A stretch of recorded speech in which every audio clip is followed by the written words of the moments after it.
और इस सत्संग से हमें दो शिक्षा मिलती हैं।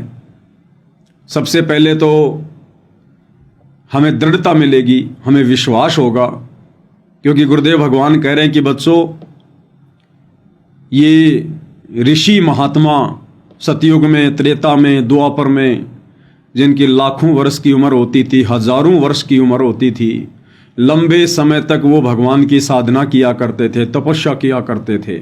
किस लिए? अपने विषय विकारों के ऊपर नियंत्रण करने के लिए, क्योंकि विषय विकार भक्ति मार्ग में सबसे ज़्यादा बाधक होते हैं।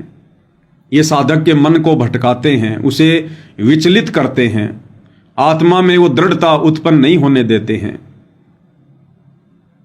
इसलिए अपने विषय विकारों को नियंत्रित करने के लिए, समाप्त करने के लिए ये साधु संत महात्मा ऋषि बेचारे घर बार छोड़कर, बाल बच्चे छोड़कर परमात्मा प्राप्ति के लिए जंगलों में चले जाते थे, पहाड़ों पर चले जाते थे, एकांत में चले जाते थे। लेकिन गुरुदेव ने कहा कि लाखों लाखों वर्ष साधना करने वाले वो ऋषि महात्मा भी सर पटक पटक के रह गए, लेकिन काल ने विषय विकारों पर नियंत्रण नहीं होने दिया। उदाहरण के लिए विश्वामित्र ने घर बार त्याग कर परमात्मा प्राप्ति के लिए तप करना शुरू किया, साधना करनी शुरू की। अब इंद्र को भाई और बहनों ये रास नहीं आता है। इंद्र ने अपने हलकारे छोड़ रखे होते हैं, अपने दूत यहाँ पर छोड़ रखे होते हैं। वो यहाँ पर अन्य वेश धारण करके या सूक्ष्म रूप में वो इसी बात की तहकीकात में रहते हैं, क्योंकि वो इंद्र के सीबीआई ऑफिसर होते हैं, कि भाई कोई इंद्र का राज्य प्राप्त करने योग्य तप तो नहीं कर रहा है, इंद्र की गद्दी हथियाने योग्य कोई तप तो नहीं कर रहा है, कोई भक्ति साधना तो नहीं कर रहा, कोई धार्मिक यज्ञ तो नहीं कर रहा है। छोटे मोटे को तो वो खुद ही संभाल लेते हैं, और यदि कोई बड़ी बला होती है तो तुरंत वो नोटिफिकेशन भेज देते हैं इंद्र के पास में। तो इंद्र के पास में नोटिफिकेशन गया कि ऐसे ऐसे एक विश्वामित्र जी हैं और वो ब्रह्म साधना कर रहे हैं और आपकी गद्दी खतरे में है। तो भाई और बहनों, पूज्य गुरुदेव भगवान ने बताया कि इंद्र ने एक उर्वशी भेज दी वहां से, और उस उर्वशी ने अपनी अदाओं से, अपने सौंदर्य से, अपने कामुक शरीर से, अपनी मनमोहिनी चाल से उसने विश्वामित्र को अपने नियंत्रण में कर लिया, और विश्वामित्र ने काम वश होकर उसके साथ में विवाह कर लिया, शादी कर ली, और उनसे एक बच्ची उत्पन्न हुई। और उसके बाद इंद्र के द्वारा भेजी गई वो उर्वशी एक दिन विश्वामित्र जी से कहती है कि ऋषि जी, अब मैं अपने शवलोक को जा रही हूं। तो विश्वामित्र समझ नहीं पाया माजरा क्या है। तब उसने बताया, तू काहे का साधक है, तू काहे का भगत है, मैं तो तेरी भक्ति खंडित करने के लिए आई थी, इंद्र के द्वारा भेजी गई उर्वशी हूं, और संभालिए अपनी बच्ची, और मैं चली अपने लोक को। उसके बाद गुरुदेव ने बताया, वो विश्वामित्र सिर पटक रहा है, सिर पीट रहा है, फिर वो बनी बनाई साधना उसने अपनी बर्बाद कर दी। तो भाई और बहनों, इसी प्रकार न जाने सतयुग से लेकर द्वापर तक कितने बड़े बड़े ऋषि महात्मा साधु संत हुए हैं, और अपनी भक्ति को सफल करने के लिए उन्होंने विषय विकारों पर कंट्रोल करने के लिए कठोर तप किए, साधना की, परंतु वो भी विषय विकारों पर नियंत्रण प्राप्त नहीं कर पाए। जबकि वो तो बड़े संयम में रहा करते थे, पर नारी को माँ बहन की दृष्टि से देखा करते थे। उस समय का खाना पीना भी इतना बिगड़ा हुआ नहीं था, उनके आचार विचार भी आप और हमसे लाखों गुना अच्छे थे। उस समय का वातावरण भी बहुत अच्छा था, उसके बावजूद भी वो इन विकारों पर कंट्रोल नहीं कर पाए, क्योंकि वो जिस भगवान की भक्ति करते थे, वो जिस भगवान की पूजा करते थे, भक्ति करते थे, वो पूर्ण परमात्मा नहीं है। वो तो खुद जीव को विषय विकारों के षड्यंत्र में बांध के रखता है। कहते हैं ना कि बकरे की मां कब तक खैर मनाएगी, अंत में तो उसको कटना ही कटना है। और दूसरी बात गुरुदेव भगवान कहते हैं कि बकरा या बकरी यदि किसी कसाई से अपनी जान की मिन्नत मांग रहा है तो वो सबसे बड़ा मूर्ख है। तो इसी प्रकार ये जितने भी साधु संत महात्मा थे, ये तत्व ज्ञान के अभाव में, पूर्ण सतगुरु के अभाव में, शास्त्र अनुकूल सत भक्ति के अभाव में, ये इस ब्रह्म से, इस काल से ही मोक्ष की डिमांड कर रहे थे, विषय विकारों को कंट्रोल करने की प्रार्थना कर रहे थे। तो भाइयों और बहनों, ये काल तो अग्नि है, अग्नि, आग। और जिस व्यक्ति ने आग से बचना है उस व्यक्ति ने से उससे दूर हटना पड़ेगा। लेकिन ये ऋषि संत महात्मा इसी अग्नि को बर्फ समझकर और उसकी ओर बढ़े चले जा रहे थे कि हमें शीतलता मिलेगी, शीतलता मिलेगी। लेकिन उनको बेचारों को क्या पता था कि तुम इस अग्नि की तरफ जा रहे हो, ये तो काल है, ब्रह्म है, इसकी साधना से तो तुम जल के भस्म हो जाओगे, लक 84 में जाओगे। तो भाइयों और बहनों, आप और हमारे ऊपर, वर्तमान कलयुग की बिचली पीढ़ी वाले हम जीवों पर अगर देखा जाए तो ये कलयुग का घोर समय चल रहा है। और इस समय हम जितने भी साधक हैं, जितने भी भगत हैं, उन सतयुग, त्रेता और द्वापर युग वाले ऋषि संत महात्माओं की तुलना में अगर आचार विचार से हम तुलना करें, व्यवहार से हम तुलना करें, तो हम उनके पैर के अंगूठे के बराबर भी नहीं है, अंगूठे के बराबर भी। और उसके बावजूद हमें पूर्ण परमात्मा मिले। लाखों वर्ष साधना करके वो ऋषि संत महात्मा पूर्ण परमात्मा तो छोड़ो, काल की छाया के दर्शन भी नहीं कर पाए। और वर्तमान समय में आप और हमें पूर्ण ब्रह्म परमात्मा, काल के भी पिता कबीर देव सतगुरु रामपाल जी हमें साक्षात दर्शन दे रहे हैं। हमारे सतगुरुदेव भगवान के रूप में धरती पर प्रकट हैं, हमें उपदेश दे रहे हैं, हमें प्यार दे रहे हैं, आशीर्वाद दे रहे हैं, हमारी अनेक गलतियों को माफ कर रहे हैं, हमें सत भक्ति मार्ग दे रहे हैं, मोक्ष प्राप्ति का मार्ग दिखा रहे हैं। तो भाइयों और बहनों, आप और हम कितने खुश नसीब प्राणी हैं। और इसके बावजूद भी यदि हमने इस भक्ति मार्ग पर इस कलयुग की बिचली पीढ़ी में सफलता प्राप्त नहीं की, तो भाइयों और बहनों, फिर आप और हमसे ज्यादा निर्भागी प्राणी भी संसार में दूसरा कोई नहीं हो सकता। तो गुरुदेव भगवान इस सत्संग के माध्यम से हमें दो शिक्षा दे रहे हैं। और हमें विश्वास होना चाहिए कि वर्तमान कलयुग की बिचली पीढ़ी में, इस युवा अवस्था में, जिस युवा अवस्था में ये जीव सबसे ज्यादा भ्रमित होता है विषय वासनाओं को लेकर, काम, क्रोध, लोभ, अहंकार को लेकर, माता पिता की लाख कोशिशों के बावजूद भी बच्चे सीधे रास्ते पर नहीं चलते हैं। और तो किसी की मानेंगे क्या, और किसी को मतलब भी क्या होता है। माता पिता तो हृदय से चाहेंगे कि बच्चा सीधे रास्ते चले, और बाकी जितने भी हमारे शुभ चिंतक बने फिरते हैं समाज में, रिश्तेदार, गुरुजन, वो केवल एक फॉर्मेलिटी के लिए, अपने स्वार्थ के लिए, दिखावे के लिए चाहेंगे कि हम सीधे रास्ते चलें।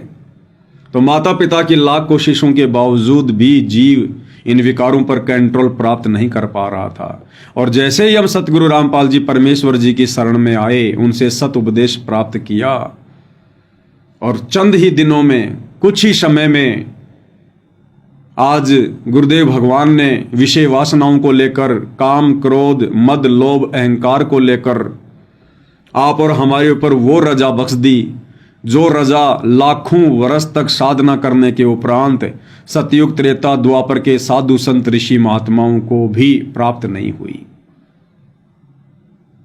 तो ये एक शिक्षा है भाइयों और बहनों। हमारे को विश्वास होना चाहिए कि ये कार्य, ये असंभव कार्य बगैर पूर्ण ब्रह्म परमेश्वर कबीर देव की विशेष रजा के, विशेष आशीर्वाद के संभव नहीं है। तो सतगुरु रामपाल जी परमेश्वर वो परम शक्ति है, परम पिता परमात्मा हैं, जिन्होंने सहज में आप और हम जैसे दो कोटि के जीवों पर ऐसी रजा बख्शी है। उन्होंने मिट्टी को कंचन बना दिया है, सोना बना दिया है। आप और हमारे जैसे विषय विकारी जीवों को भगत बना दिया है, साधक बना दिया है। तो ऐसे परमेश्वर के हम जितने गुण गाएं, जितनी महिमा करें भाई और बहनों, उतना ही कम है, उतना ही कम है। हमारे तो मुंह का थूक सूख जाना चाहिए परमेश्वर के गुण गाते गाते, जो रजा उन्होंने आप और हमारे ऊपर बख्शी है। तो क्या कह रहे हैं गुरुदेव भगवान, एक छोटा सा सत्संग है और 2 इसमें शिक्षाएं हैं। पूज्य गुरुदेव भगवान के मुख कमल से सुनते हैं। तो यहाँ सबके ऊपर, प्रत्येक प्राणी पे, चींटी से लेकर हाथी, मानव, सबके ऊपर उनका प्रभाव है।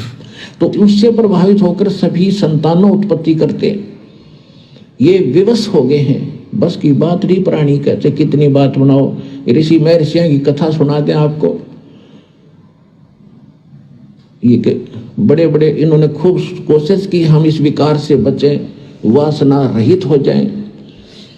एक श्रृंगी ऋषि था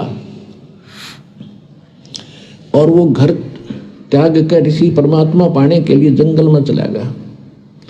अब इनको ज्ञान तो था नहीं विचारों को, लेकिन भगवान के लिए आत्मा भटक ही रही है। आप भी भटक रहे हो, कोई कहीं जा रहा था, कोई कहीं जा रहा था। यह आत्मा रुक नहीं सकती जब तक परमात्मा नहीं मिलेगा इसे।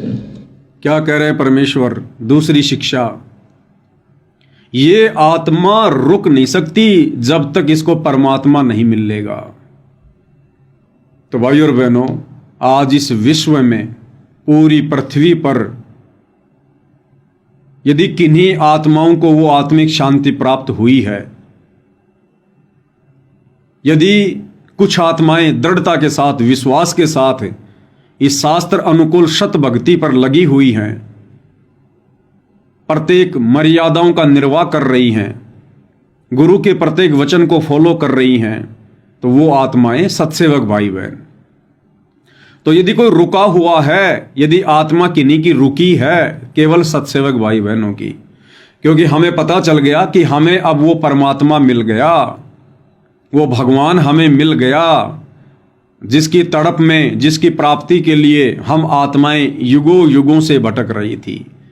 क्योंकि गुरुदेव भगवान कह रहे कि ये आत्मा रुक नहीं सकती जब तक इसको परमात्मा ना मिल जाए। तो आज इस पूरी पृथ्वी पर यदि किसी को आत्मिक संतुष्टि है, मानसिक संतुष्टि है, आध्यात्मिक संतुष्टि है, तो केवल वो सत्सेवक भाई बहन है। सतगुरु रामपाल जी परमेश्वर जी की लाखों की संगत में जो भाई बहन सतलोक आश्रमों से जुड़े हुए हैं, उन्हें भी मानसिक आध्यात्मिक संतुष्टि नहीं है। वो आत्माएं भी विचलित हैं, भ्रमित हैं, डगमग हैं। उन्हें जब चाहे श्री राम की पूजा करवा लो, जब चाहे श्री रामपाल जी की पूजा करवा लो, उनसे आप चाहे धनाना में बैडमिंटन का स्टेडियम बनवा लो, चाहे आश्रम में बहुत बड़ा हॉस्पिटल खुलवा लो, चाहे जाटों के आरक्षण में बैठा दो, चाहे गुंडों की सीबीआई जांच का समर्थन करवा दो, चाहे अन्नपूर्णा मुहिम के नाम पर श्वासों को बर्बाद करवाने के लिए गांव गांव उनसे परेड करवा लो। वो आत्माएं भी भ्रमित हैं, डगमग हैं, उन्हें संतुष्टि नहीं है, उन्हें अभी पहचान नहीं है। तो क्या कह रहे हैं गुरुदेव कि जब तक इस आत्मा को परमात्मा नहीं मिलेगा, ये आत्मा रुक नहीं सकती। तो आज भक्ति मार्ग पर कौन रुके हुए हैं? रुकने का मतलब दृढ़ता के साथ, विश्वास के साथ, गुरु के प्रत्येक वचन में रहकर, प्रत्येक मर्यादाओं को फॉलो करके जो भक्ति कर रहे हैं, इस विश्वास के साथ, उसको कहते हैं रुकना, आत्मा का स्टेबल हो जाना, स्थिर हो जाना, किसी के बहकावे में ना आना। कोई कितना ही भ्रमित क्यों ना करे गुरु का नाम लेकर, गुरु का आदेश बताकर, लेकिन मन में तनिक भी दोष उत्पन्न ना होना, गुरु वचन को तोड़ने की स्वप्न में भी ना सोचना कि भैया हमें गुरुदेव भगवान ने जो अपने सत्संगों में बता दिया, समझा दिया, जो दिशा निर्देश उन्होंने अपने प्रवचनों में दे दिए, आज वर्तमान में उनकी गैर हाजिरी में हम उन प्रवचनों को, उन सत्संगों को ही अपना गुरु मानकर भक्ति करेंगे। हम उनके बेटा बेटी के चक्कर में आने वाले नहीं, हम किसी कोऑर्डिनेटर के बहकावे में आने वाले नहीं हैं, हम किसी पीले पर्चे को गुरु का आदेश मानकर मूर्खों की भांति भेड़ चाल में चलने वाले नहीं हैं। तो इसको कहते हैं आत्मा का रुक जाना, आत्मा का डट जाना।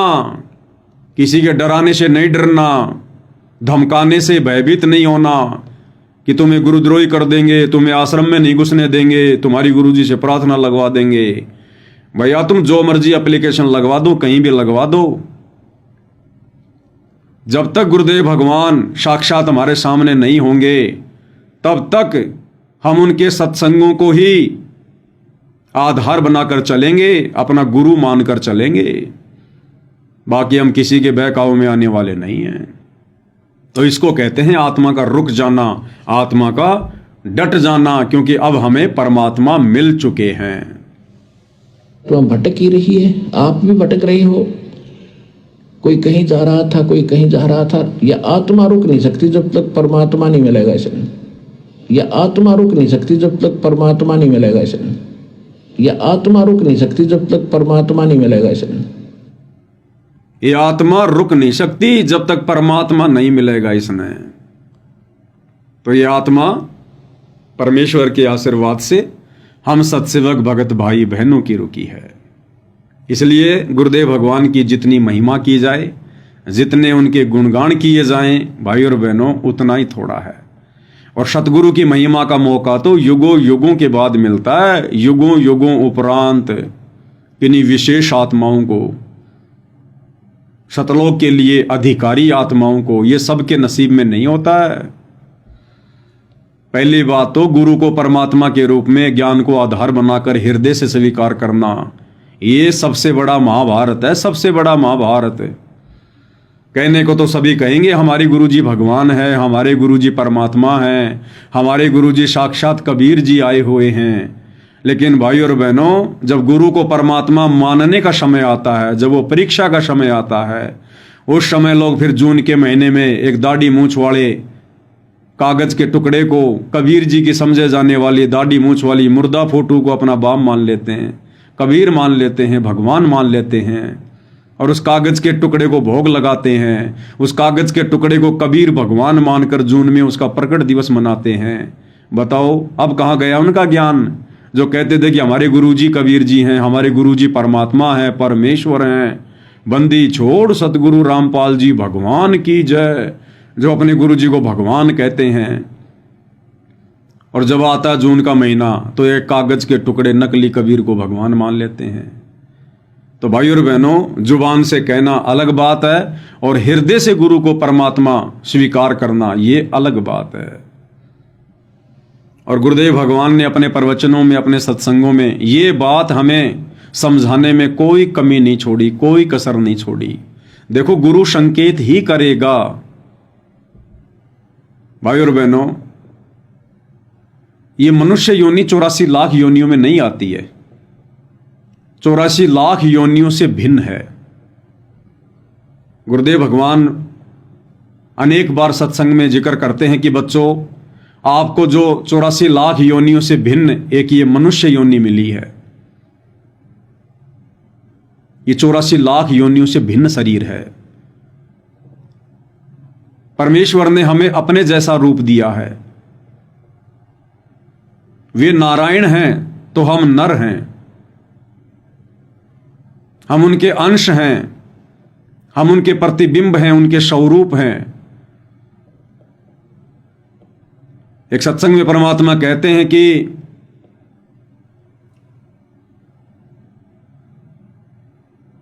मालिक की वाणी है, नर नारायण देह पाय कै तू फेर 84 में जाई, यो सौदा फिर नाही रे संतो, यो सौदा फिर नाही। नर नारायण देह पाय के, देह यानी शरीर, यानी नारायण जैसा नर शरीर प्राप्त करके अगर तूने भक्ति नहीं की तो फिर 84 में जाएगा। इसका मतलब ये जो नर देह है, जो मनुष्य शरीर है, ये 84 लाख योनियों से भिन्न है। इसलिए आप और हमारे पास में जो बुद्धि है वो 84 लाख योनियों के प्राणियों से भिन्न है, उनसे उत्तम है, उनसे श्रेष्ठ है। जरा सी बुद्धि का ही अंतर है भाइयों और बहनों, अन्यथा हमारे में यानी मनुष्य में और 84 लाख योनियों के प्राणियों में कोई अंतर नहीं है। जरा सी बुद्धि का अंतर है बस। परमात्मा कहते हैं भक्ति बिना नर और खर एक है। भक्ति यानी ज्ञान, समझ। इस भक्ति के बिना, इस ज्ञान के बिना, इस बुद्धि के बिना नर और खर एक हैं। इंसान और गधा, इनमें कोई अंतर नहीं है। देखो जितने भी पशु पक्षी हैं, 84 लाख योनियों के प्राणी हैं, हम सब अपनी खुली आंखों से देख रहे हैं, वो निवस्त्र घूमते हैं, उनको कोई शर्म नहीं है, नंगे घूमते हैं वो। और मनुष्य को परमात्मा ने जरा सी बुद्धि दी, जिस बुद्धि के कारण इसने अपने शरीर को ढकना शुरू कर दिया। अगर ये 500 रुपए के कपड़े ना हो, अगर ये 500 रुपए के वस्त्र ना हो, तो मनुष्य में और जानवरों में कोई अंतर नहीं है। यानी इंसान में और 84 लाख योनियों के प्राणियों में केवल 500 रुपए का अंतर है, केवल 500 रुपए का, जरा सी बुद्धि का। 84 लाख योनियों के प्राणी खुले में सहवास करते हैं, शारीरिक संबंध बनाते हैं। मनुष्य ने जरा सी बुद्धि प्राप्त करके एक झोपड़ी डाल ली, एक 4 दीवारी बना ली, एक मकान बना लिया। बस इतना सा अंतर है। वो 1-2 लाख रुपए के मकान का अंतर है जानवर में और इंसान में। 84 लाख योनियों के प्राणी जमीन पर फेंका हुआ टुकड़ा खाते हैं, चारा खाते हैं। और ये मनुष्य शरीरधारी प्राणी ये 100 रुपए की एक थाली में भोजन कर लेता है, 50 रुपए की कटोरी में सब्जी खा लेता है। बस इतना ही अंतर है जानवर में और इंसान में, 50 रुपए का। तो परमेश्वर ने हमें जरा सी बुद्धि उत्तम दी है। और ये बुद्धि क्यों दी है, किस लिए दी है, इसका एक ही कारण है। बाकी क्रिया तो हम इंसान भी वही करते हैं जो जानवर कर रहे हैं। जानवर भी पैदा होते हैं, हम भी पैदा होते हैं। बचपन में वो भी नादान होते हैं, इंसान के बच्चे भी नादान होते हैं। युवा होकर जानवर के बच्चे भी शारीरिक संबंध बनाते हैं। बड़े होकर इंसान के बच्चे की भी शादी होती है, वो भी शारीरिक संबंध बनाता है। बच्चे उत्पन्न जानवरों के भी होते हैं और इंसानों के भी होते हैं। मोह ममता, प्यार प्रेम लगाव अपने बच्चों के प्रति जानवरों में भी होती है, हम इंसानों में भी होती है। ये हाड़ मांस का शरीर जिसमें टट्टी पेशाब लार थूक भरा हुआ है, ये जानवरों में भी है और ये इंसानों में भी है। राग द्वेष ईर्ष्या ये जानवरों में भी है, इंसानों में भी है। और अंत में किसी न किसी बहाने वो जानवर भी मरते हैं और किसी न किसी बहाने इंसान भी मरता है।